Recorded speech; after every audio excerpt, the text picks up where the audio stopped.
Hi, boys and girls. It's Mrs. P again, and we are back with pictures of Hollis Woods, and we're on chapter 13, The Time with Josie. Late that afternoon, the snow tapered off and stopped. I took a last look at the picture, pleased with it. Beatrice listening to something Josie is saying, both of them with bags of popcorn in their hands. I sneaked it into my room so that Josie wouldn't see it. I put on all the clothes I could find and Izzy's boots and went outside to sink into the soft snow almost to my knees. The cold was shocking. It stung the inside of my nose and numbed my cheeks. Everything was still. The birds must have found nesting places for the night, and the deer were hiding somewhere deep in the woods. The last slim line of river had frozen. If I hadn't known it was there, I would have walked right across to the other side. I wondered if the ice would carry my weight yet. I realized I wouldn't be able to pick evergreen or holly branches from the ground. Anything the wind had brought down was under snow. I'd have to saw off what I could. Josie and Henry were framed in the window, waving to me. I reached down to scoop up a handful of white and tossed it at them. And then I trudged over to the shed for the old man's saw and found Stephen's sweater hanging on the knob, encrusted with snow. I didn't even remember leaving it there. I folded it, put it on one of the shelves, reached for the saw, and spent the last bit of daylight hacking away at branches, making sure not to spoil the shapes of the trees. The wind wasn't as strong under the shelter of those trees, and it reminded me of something the old man had told me. Hunters who were lost would pull the tree branches together with a rope, bending them to form a shelter. I loved the thought of that, the trees forming a cozy nest. And then I shivered, thinking of being alone. "You have Josie," Stephen might have said. "I love Josie," I said back. From inside, music spilled from the radio. All I want for Christmas. What I want, what I want. Josie was turning on the lamps now. The house was like a Christmas card with the light shining on the snow. I stood there watching, wondering how far the light might be seen. I reached up for the last branch, snow spraying my face. No one could see the light anyway, I told myself. It faced the river, away from the road, and no one would be on the old man's mountain toward evening after a storm like this. "You're a snowman," Josie said as I trudged onto the porch, staggering under the bulky branches. I pulled off Izzy's waders and rubbed my feet until the feeling came back. Josie danced around me. "I have something for your dinner," she said, delighted with herself. I was saving it for a surprise. She led me into the kitchen and opened the cabinet over the refrigerator. I thought I knew where everything was, but in back of Izzy's old bowls and mixers was a row of treasures. A box of dried milk, pancake mix, and a jar of applesauce. "Yes," Josie said with satisfaction, "we'll have apple pancakes for dinner with cold milk." My mouth watered. A Christmas Eve dinner. "I'll pay you back, Izzy, every cent if it takes me the rest of my life." So Josie cooked for the first time, talking to me over her shoulder about Beatrice. Ornaments sparkle on the tree, and Beatrice lights the candles. Every time Josie talked about Beatrice, she seemed to come alive, I thought. Beatrice and her house. I knew she was homesick. "We'll have Christmas here, too," I told her. "I'll set everything up after we eat."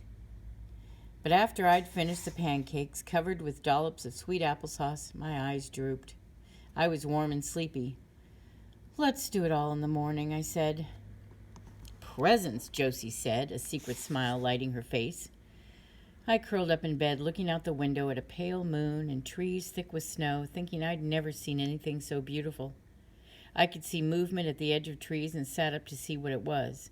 And then suddenly, a fox, a silvery gray with his tail streaming out the back of him, darted across that open space, crossed the ice, and was gone. "I saw a fox, Stephen. I've never seen a fox before." I lay back, trying to figure out what Josie might have for me. Maybe she'd found another package of food. I fell asleep wondering what it was and what I'd like it to be. Something sweet, something chocolate, or salty. Potato chips. Next morning, the sun was blinding, and the shed glittered like a witch's house in Hansel and Gretel. I lay there, something on the edge of my mind. What was it? Something about the shed? Or was I wondering what the old man would think if he knew I was spending Christmas in his house? I didn't want to think about that. But there was something else. Was it Josie's present for me? An egg was what I really wanted this morning. What I could do with an egg. I'd bake a cake or cookies. I'd whip it up for eggnog. I'd fry it like a little sun in a pan. I threw on my clothes. The house still smelled of the pancakes from last night. I went into the kitchen. At that moment, the back door opened, and Josie came in, her scarf pulled over her forehead, her nose red. I wanted to tell her she shouldn't be out there, that it was too cold and the snow was too deep, but I'd sound like the stucco woman. I turned back to the stove. "Cocoa with milk," I said. We hurried through breakfast, and afterward I went out on the porch to shake the snow off the branches before I brought them inside. I covered the mantelpiece, the sharp pine smelling like Christmas, as Josie unwrapped the box of ornaments. "Here's my old Santa Claus." I could hear the tears in her voice as she hung him in the center. "And this one," she held up a thick pink plastic globe. "Ugly, isn't it?" "It's the only kind we could get during the Second World War." She went on, telling me the history of each one until the mantel was finished and the center of the table held a bowl of holly. "We'll even hang a few of these glittery ornaments over the window to catch the light," I said aloud, and to myself, "Please be happy, Josie." "Presents now?" Josie asked. "Maybe," I said absently. I had caught movement outside as I hung the last clear prism. We watched as 7 or 8 deer wandered in front of the house, making their way toward the evergreens. Suddenly, something disturbed them. Heads back, noses up, they stood stock still for an instant, then scattered. 2 to bound across the river ice as the fox had last night, the others in the opposite direction toward the bridge. I tried to see what had bothered them. I looked towards the evergreens myself, looked back as far as I could. There was no light anywhere, nothing to make me think about a fisherman being out there somewhere. I had a quick thought of the night on the mountain with the flashlights like glowworms above me. It was then I remembered. Stephen's sweater. A flash of green in the snow as I backed away from the fisherman that day. I hadn't left it on the doorknob in the shed. Ooh, this gives me the creeps. I opened my mouth to ask Josie if she had picked it up when she'd been outside. But Josie would never remember. Maybe I didn't want to know the answer, thinking of the fisherman finding us and what might happen then. Oh, good, we have time to get to the 12th picture, not a different chapter. A mountain of trouble. Ugh. I couldn't get warm, even though I wore a robe and Izzy's sweater on top of that. Every time I drifted off to sleep that August night, I'd start thinking someone was there. I'd look around the dark room, but it was empty. I'd close my eyes again, and then I'd think I was falling, my head jerking, arms up, legs braced, a scream in my throat, and that feeling in my chest as we went over the side. But I really didn't sleep.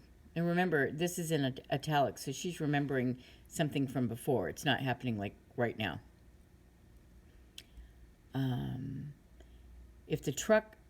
I kept going over it. The sound first. A screeching metal, tearing as if the truck were dying. The wheels swerving, a tree slowing us down, its branches cracking, breaking, leaves covering the windshield, a rock ripping at the underside. The truck bouncing now, not so muddy gravel and roots, and Stephen's hands off the wheel, the sound of glass shattering, a tire spinning.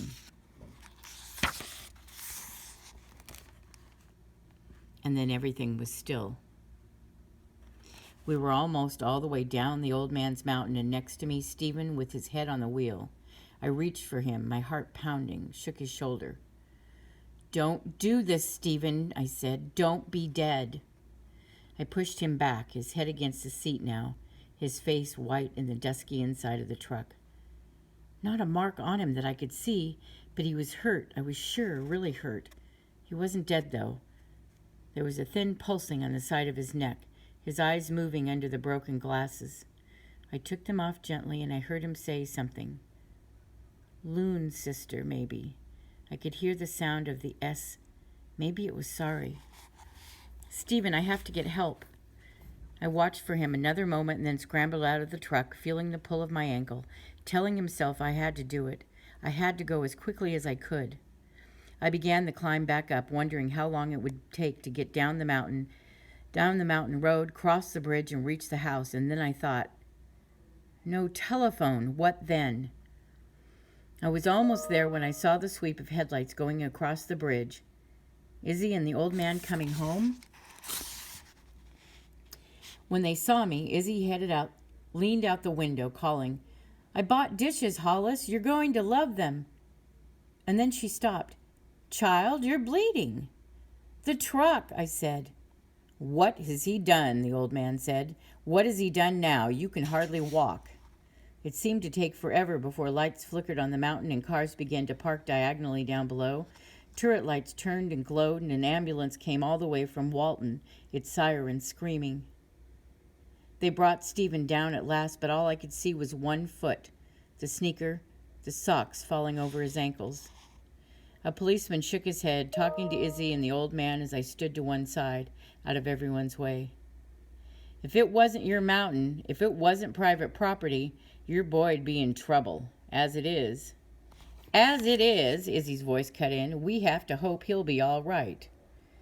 And I looked over my shoulder at the old man's face, his clenched jaw. In the emergency room, a doctor took 5 stitches to close my forehead and wrapped an ace bandage around my ankle. Stephen was somewhere inside, too, and I didn't even know what was happening to him. We went home later that night, much later, Izzy and I. Izzy to stay just long enough to put me to bed, to cover me and tell me it would be all right, to touch my cheek and my chin. "Just sleep, Hollis," she said. "Everything will seem better in the morning." And then she went back to the hospital to wait. I thought about the stucco woman. She wouldn't have been surprised at the trouble I had caused. She would have seen it coming. Would Stephen have driven the truck to the top of the mountain if I hadn't been there? And the arguing between Stephen and the old man, what had Izzy said? Worse this summer? I'd messed up the whole family. Before it was light, I packed my things in the backpack. They didn't all fit, so I left a small pile of odds and ends in the bathing suit that was drying on the line. I tore off a sheet of paper from my drawing pad and wrote the note. It was my fault, all of it. I wanted to see the mountain. I'm going back to Long Island. Please don't come after me. I don't want to be a family after all. I looked back as I left to take a picture of it all in my mind, thinking how strange it was to use my running money to run back to the stucco lady. It was even stranger that she let me walk in there so easily, clucking over my bandage, taking me to the doctor a week later to have the stitches out. Emmy, agency hotshot, came to see me to tell me Stephen was going to be all right. His ribs are broken and the bones in his arms are fractured. While her mouth was still open, ready to say something else, I told her, "I never want to go back. I never want to see any of them again." She tried to find out why, but when I just kept looking out the window, banging my feet on the chair rung, she sighed and let me stay with the stucco woman. I didn't do that either. I lasted there through most of September, and then I ran. We'll get to chapter 14 next week, guys.